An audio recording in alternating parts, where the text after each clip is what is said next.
बर'फोरनि उजिनायजों लेखा गोबां बेबायदि माखासे ओनसोलफोर दं जायफोर बर'नि थांनानै थानाय बिनि जारिमिनजों सोमोन्दो गोनां माखासे ओनसोलफोर दङ, जायगाफोर दङ। बेनि गेजेराव नैबे संकस खेराइ बेयो मोनसे। बेयो आसामनि एकदम सोनाब सिमा संकस दैमा, बे संकस दैमानि सेराव आरो रायमना नेशनेल पार्क, बे रायमना नेशनेल पार्कजों बे नांजाबनाय। जोङो बयबो मिथिगौ जे बड'फानि सोमावसारनायाव संकसनिफ्राय सदिया होननानै बुंदोंमोन। बे संकस दैमा सेरावनो बे जायगाया दङ। बेयाव जोङो बोराइ बाथौजों लोगोसे बेयाव गोबां माखासे जोंनि इसोरफोर, देब देबताफोर बेयाव दङ। बे ओनसोलजों नैबे थानसालिजों जायफ्रा सोमोन्दो दं बिथांमोनहा बुंनाय बायदिब्ला आरो बिनि देवदिनिफ्रा फोरमायनाय बायदिब्ला बेयाव 33 कौटि जे देब देबिफोर दङ, बिसोरखौ बे थानसालियाव फैनानै निस्सय सिन्थिनो हायो आरो बेबायदिनो गावनि गोसोनि साननायफोरखौ फुरा खालामनो हायो होननानै बुंनाय जायो। स' बे जारिमिनारि मोनसे बर'फोरनि मोनसे थावनि बियो। आरो जों बयबो मिथिगौ जे बेबायदि गोबां थानसालिफोर दङ, जायगाफोर दङ।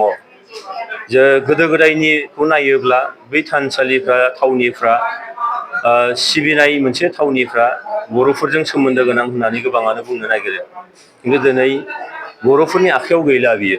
खिन्थु नैबे थावनियाबो गोदो गोदाय राजा महाराजानि समावबो बर'फोरा बेयाव खेराइ होफैनानै दावहायाव देरहानायनि बाथ्रा, हारि दानायाव खैदां खैफोद जायोबा खेराइ होनानै देवदिनिफोरनि गेजेरजों अबंलावरिनि बुंनाय बाथ्राखौ लानानै गोबां माखासे उपकार मोननाय बेबायदि फोरमायो। दिनैहाय बेयाव गणेश ठाकुर आरो भबन पुत्र हनुमाननि थानसालि गायसनदों। बेयाव गणेशनिखौ आंखौ गायसननाय होदों, आङो लुफुंनायनि मोनसे बाथ्रा बुंदों आंनि फारसेनिफ्राय। आरो जोंनि बिटिआरनि चिफ मानगोनां बिथाङा भबन पुत्र हनुमाननि थानसालिखौ बिथाङा लुफुंनानै होगोन। आरो बेखौ जोंहा जोबोद मोनसे फोसाबनांगौ दङ, बानायबावनांगौ दङ, लुफुंबावनांगौ दङ। बेनो थोजासे नङा आथिखालनियानो। आरो दिनै नैबेयाव मोनसे जिरायसालि बिटिआर सरकारनिफ्राय मोननाय, बेखौ दिनैहाय बेखौ बेखेवनाय जादों बे न'खौ। जायफ्रा बेयाव बेरायनो फैगोन बेयाव दसे सम जिरायनायनि मोनसे थावनि बा न' बेबायदि गैयामोन। आं मिजिं खालामो जोङो रायमनाजों जिथु नांजाबनाय नैबे थावनियावबो जाहाथे बयबो फैनो नाजायो। आरो फोरमायनो लुबैबावदों जे जमदुवार होननानै जों मिथिगौ, जोङो नैबे समस्तियाबो जोंना जमदुवार। आरो बे संकस दैमानि एसे साहा थांबावोब्ला भुटान सिमा जाहैबाय बियो, आसाम भुटान सिमा। बे सिमायाव जम राजानिसिम थांनाय मोनसे दरजा दं होननानै मिथिगौ।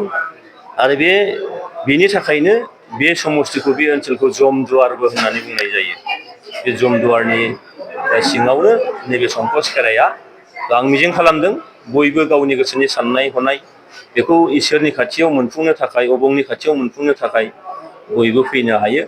आरो गाव गावनि न'खर दानायजों लोगोसे हारि दानाय बा बेबायदिनो जोंनि हारिनि हारिमुखौ लाखिनायनि मोनसे बियो मोनसे बिदिन्थि। आं बयखौबो बे थावनियाव फैनानै सिबिनाय होफैनो, सिन्थिनाय होफैनो आरो जायगाखौ नायफैनो थाखाय आं खावलायबाय।